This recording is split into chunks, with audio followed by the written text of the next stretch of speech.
اللہ کے رسول فرما رہے ہیں صلی اللہ علیہ وآلہ وسلم کہ انتا و مالو کا لے ابی کا، ابھی کا تو اور تیرا مال تیرے باپ کا ہے۔ ہاں،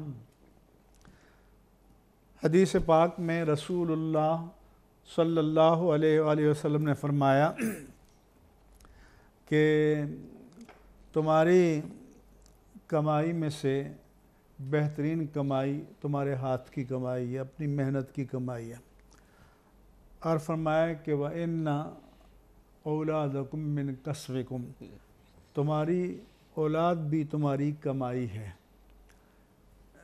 پھر فرمایا کہ انت ومالک لابیک، تم اور تمہارا مال تمہارے باپ کے ہو۔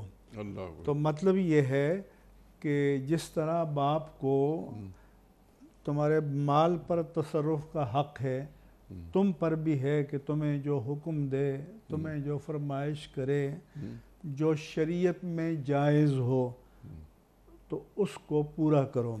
اس حدیث کی روشنی میں جو آپ نے فرمایا، بعض محدثین کرام نے تو ان الفاظ کی رعایت کرتے ہوئے یہ قول کیا ہے کہ باپ اپنے بیٹے کے سارے مال کو لینا چاہے تو لے سکتا ہے اس کی مرضی کے بغیر۔